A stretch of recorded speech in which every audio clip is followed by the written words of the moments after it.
ಕೊಡಗು ಜಿಲ್ಲೆಯಲ್ಲಿ ಈ ವರ್ಷ ಮುಂಗಾರು ಮಳೆ ಸಂಪೂರ್ಣ ಕೈಕೊಟ್ಟಿತ್ತು. ಅಂದರೆ ಸಾಮಾನ್ಯವಾಗಿ ಮೇ ಕೊನೆಯ ವಾರದಲ್ಲಿ ಆರಂಭ ಆಗ್ತಾ ಇದ್ದಂತಹ ಮುಂಗಾರು ಮಳೆ ಈ ವರ್ಷ ಜೂನ್ ಮುಗಿಯುತ್ತಾ ಬಂದರೂ ಕೂಡ ಮಳೆಯ ಸುಳಿವೇ ಇರಲಿಲ್ಲ. ಹಾಗಾಗಿ ಈ ಜಿಲ್ಲೆಯ ನದಿ ತೊರೆಗಳು ಎಲ್ಲವೂ ಕೂಡ ಬತ್ತಿ ಬರಡಾಗಿ ಹೋಗಿದ್ದವು, ಜಲಾಶಯಗಳು ಬರಡಾಗಿ ಹೋಗಿತ್ತು. ಆದರೆ ಈವಾಗ ನಿನ್ನೆ 2 ದಿನದಿಂದ ಅದರಲ್ಲೂ ನಿನ್ನೆ ಬೆಳಗಿನಿಂದ ಕೊಡಗು ಜಿಲ್ಲೆಯಾದ್ಯಂತ ಮಳೆ ಸ್ವಲ್ಪ ಬಿರುಸು ಪಡ್ಕೊಂಡಿದೆ. ಹಾಗಾಗಿ ಈ ಬತ್ತಿ ಬರಡಾಗಿ ಹೋಗಿದಂತಹ ನದಿಗಳು ಹೇಗೆ ಮೈದುಂಬಿ ಹರಿತಾ ಇದೆ ಅನ್ನೋದನ್ನು ನಾವು ನೋಡ್ತಾ ಇದ್ದೇವೆ. ಇದು ಜೀವನದಿ ಕಾವೇರಿ. ಮೊನ್ನೆ 2 ದಿನಗಳ ಹಿಂದೆವರೆಗೂ ಕೂಡ ಈ ಜೀವನದಿ ಕಾವೇರಿಯಲ್ಲಿ ಈಗ ನೀರೇ ಇರಲಿಲ್ಲ, ಕೇವಲ 1 ಅಡಿ 2 ಅಡಿ ಅಷ್ಟೇ ನೀರಿತ್ತು. ಆದರೆ ಇವಾಗ ಹೇಗೆ ಮೈದುಂಬಿ ಹರಿತಾ ಇದೆ ಅನ್ನೋದನ್ನು ನಾವು ನೋಡಬಹುದು. ಈಗ ಮಳೆ ಶುರು ಆಗಿರೋದ್ರಿಂದ ಸಹಜವಾಗಿ ಅಲ್ಲಲ್ಲಿ ಈ ಮಳೆ ಸಂಬಂಧಿತ ಅನಾಹುತಗಳು ಕೂಡ ಆಗ್ತಾ ಇರುವಂಥದ್ದು. ಇದು ಮಡಿಕೇರಿ ತಾಲೂಕಿನ ಮೂರ್ನಾಡು ಸಮೀಪದ ಬಲಮುರಿ ಗ್ರಾಮ. ಈ ಬಲಮುರಿ ಗ್ರಾಮದ ಈ ಹಳೆಯ ಸೇತುವೆ ಕೂಡ ಇಲ್ಲಿ ಮುಳುಗಡೆ ಆಗಿರೋದನ್ನು ನಾವು ನೋಡಬಹುದು.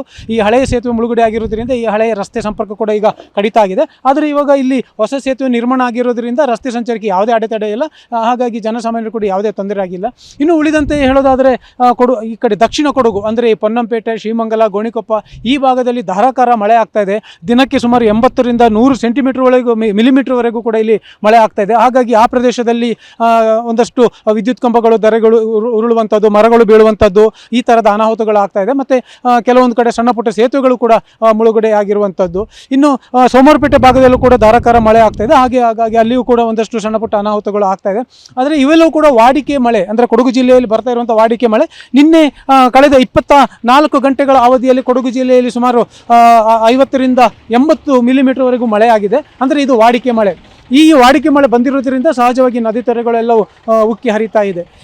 ಈ ಜುಲೈ ತಿಂಗಳಲ್ಲಿ ಒಂದು ಆಶಾದಾಯಕ ಬೆಳವಣಿಗೆ ಏನಂತಂದರೆ, ಜೂನ್ ತಿಂಗಳಲ್ಲಿ ಸಂಪೂರ್ಣ ಕೈಕೊಟ್ಟಂತಹ ಮಳೆ ಜುಲೈ ತಿಂಗಳಲ್ಲಿ ವಾಡಿಕೆ ಮಳೆಗಿಂತ 11% ಜಾಸ್ತಿ ಮಳೆ ಬರ್ತಾ ಇದೆ ಅನ್ನೋ ಒಂದು ಹವಾಮಾನ ಇಲಾಖೆ ವರದಿದೆ. ಹಾಗಾಗಿ ಈಗ ಈ ಭತ್ತ ಬೆಳೆಯುವಂತಹ ರೈತರೆಲ್ಲ ಸ್ವಲ್ಪ ನಿರಾಳರಾಗಿದ್ದಾರೆ. ಯಾಕಂತಂದರೆ ಬಿತ್ತನೆ ಕೆಲಸಕ್ಕೆಲ್ಲ ಕುಂಠಿತ ಆಗಿತ್ತು. ಆದರೆ ಇವಾಗ ಈ ಮಳೆ ಶುರು ಆಗಿರೋದ್ರಿಂದ ಈ ಕೃಷಿ ಚಟುವಟಿಕೆಗಳು ಕೂಡ ಬಿರುಸು ಪಡ್ಕೊಂಡಿದೆ.